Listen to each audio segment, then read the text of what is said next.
Ya. Jadi apa yang mau Anda sampaikan di sini terkait dengan kunjungan Presiden di Maumere, NTT? Ya, saya kira dari video itu kita melihat ada 3 kecacatan. 1 adalah cacat perencanaan, 2 adalah cacat keteladanan, dan 3 adalah cacat penegakan hukum. Jadi cacat perencanaan seharusnya ini bisa diantisipasi. Presiden datang membawa rombongan, kemudian di perjalanan seharusnya aparat negara, KSP-nya, Presiden Jokowi bisa mengantisipasi ini, tidak menggunakan jalur darat misalnya, bisa dengan jalur udara misalnya.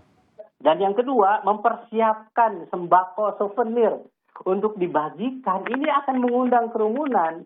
Saya katakan yang kedua cacat keteladanan. Pak Jokowi datang di situ kemudian melempar souvenir kepada kerumunan massa yang begitu besar. Jadi apakah akan dipertontonkan ya ketidakberdayaan masyarakat? Tadi dikatakan memang antusiasme. Antusiasmenya ada 2, memang ingin ketemu Pak Jokowi atau ingin mendapatkan hadiah sembako souvenir dari Pak Jokowi. Dan ini seharusnya sebagai presiden melihat dampaknya akan mengundang kerumunan masyarakat hadir, protokol kesehatan dilanggar. Yang ketiga adalah cacat penegakan hukum.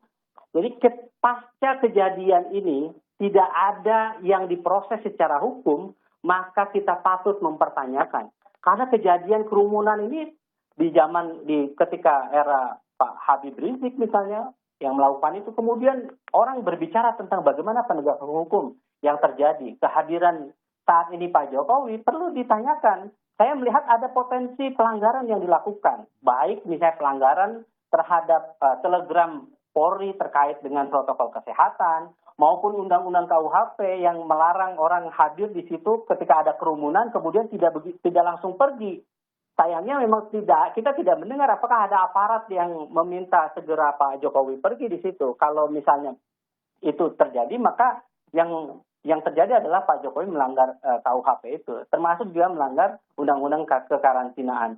Jadi saya kira potensi yang terjadi penyebaran di saat ribuan orang di NTT terkena positif COVID, saya kira. Dan seluruh Indonesia sudah mencapai 1,3 juta. Jadi kita meragukan sense of crisis-nya Pak Jokowi di mana. Anda menyaksikan jangan-jangan ada klaster pada saat pasca pertemuan warga dengan Pak Jokowi di sana?